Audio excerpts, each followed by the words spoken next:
15 फरवरी को हुआ क्या था? पाकिस्तान और भारत का वो T20 मैच जिसे शायकीन ना मुद्दतों तक याद रखेंगे, लेकिन शायद गलत वजूहात की बिना पर। तो चलें जरा गहराई में जाते हैं और देखते हैं कि पाकिस्तान ये मैच आखिर हारा कहां और कैसे। अच्छा, मैच के बाद ना हर तरफ बस एक ही सवाल गूंज रहा था, कैसा लग रहा है? दर्द तो नहीं हो रही ज्यादा? अब देखें, ये सवाल सिर्फ एक तंज नहीं था, ये इस शिकस्त से जुड़े जो शदीद जज्बात थे ना, ये उनकी अक्कासी करता है। तो शिकस्त की ये कहानी शुरू हुई कहां से? सबसे पहली और शायद सबसे बड़ी गलती से, और वो गलती हुई थी टॉस पर किए गए एक फैसले से। अच्छा, एक बात बताएं, पाकिस्तान भारत जैसे हाई प्रेशर मैच में जीतने का पहला उसूल क्या होता है? ये सवाल इसलिए अहम है क्योंकि एक लेजेंड ने इसका जवाब बहुत बहुत पहले दे दिया था। अजीम इमरान खान का उसूल बहुत सादा था। वो कहते थे प्रेशर वाले मैच में हमेशा पहले बैटिंग करो। तो सवाल ये है कि पाकिस्तान ने सुनहरी उसूल को आखिर नजरअंदाज क्यों किया? यही वो लम्हा था जहां से मैच पाकिस्तान के हाथ से निकलना शुरू हुआ। पहले बॉलिंग करने का फैसला, ये एक ऐसी स्ट्रेटेजिक गलती थी जिसने आप कह लें कि आने वाली तबाही की बुनियाद रख दी थी। और देखें, इस ग्राउंड के आदाद शुमार भी तो यही कहानी सुना रहे थे। यहाँ पहली इनिंग्स का औसत स्कोर सिर्फ 125 था, यानी सब जानते थे कि इस पिच पर हदफ का ताक़ुब करना कितना मुश्किल काम है। इसके बावजूद पाकिस्तान ने पहले बॉलिंग का इंतखाब किया। चले, टॉस की गलती तो एक तरफ, लेकिन उसके बाद क्या हुआ? बॉलिंग अटैक भी बुरी तरह बिखर कर रह गया, और खास तौर पर सिर्फ एक बल्लेबाज ने पाकिस्तान की पूरी हिकमत अमली को तहस नहस कर दिया। जरा ये तस्वुर करें, भारत का स्कोर है 89 पर 1, और इन 89 रन्स में से 70 रन सिर्फ एक खिलाड़ी के थे, ईशान किशन।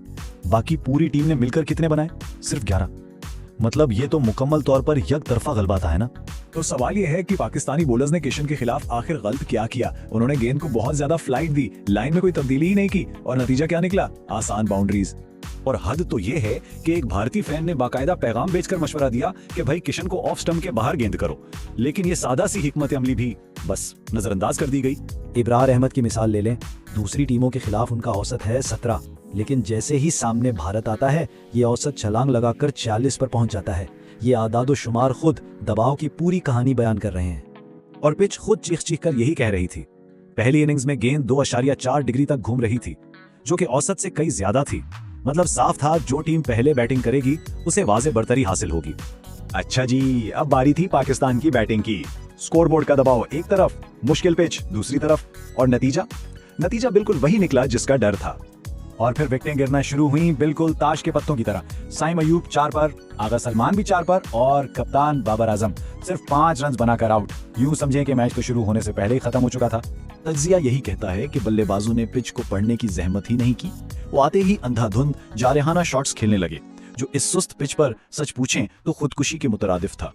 और आखिर में क्या हुआ? पाकिस्तान की पूरी टीम सिर्फ 114 रन पर ढेर हो गई। 175 के हदफ से 60 से भी ज्यादा रन कम। ये सिर्फ एक शिकस्त नहीं थी, ये एक बहुत बड़ी नाकामी थी। तो आखिर में बात घूम फिरकर वहीं आ जाती है कि ये शिकस्त सिर्फ टेक्निक की नहीं थी, ये असल में दबाव में बिखर जाने की कहानी है। और असल फर्क कहाँ आया? स्पिनर्स में। पाकिस्तान के स्पिनर्स ने दबाव में आकर रन्स लौटा दिए, जबकि दूसरी तरफ भारत के स्पिनर्स ने मिलकर 6 विकेटें निकाली और मैच का पासा ही पलट कर रख दिया। तज्जियाकार साफ कहते हैं कि ये टीम बाकी दुनिया के लिए शायद शेर हो, लेकिन भारत के खिलाफ भीगी बिल्ली बन जाती है। ये सिर्फ एक खेल नहीं है, ये एक नफ्सियाती जंग भी है। एक PSL के मालिक ने इसके लिए एक बड़ा दिलचस्प लफ्ज इस्तेमाल किया, थस। मतलब वो लम्हा जब आपसे सबसे ज्यादा तवक्कुआत हों और आपकी हवा निकल जाए। तो आखिर में अहम नुक्ता यही है कि इस शिकस्त को महारत की नाकामी के तौर पर नहीं देखा जा रहा, बल्कि इसे इस दुश्मनी के बेपनाह दबाव को ना संभाल पाने की नाकामी के तौर पर पेश किया गया है। ये एक ऐसी शिकस्त थी जो बल्ले या गेंद से नहीं बल्कि दिमाग में हुई, जहां टीम प्रेशर बर्दाश्त नहीं कर सकी। तो इस पूरे तज्जिए के बाद एक बड़ा सवाल जहन में आता है कि जब दांव पर सब कुछ लगा हो तो कारकर्दगी के बारे में असल सबक क्या है? और ये सवाल सिर्फ क्रिकेट का नहीं, शायद जिंदगी का भी है।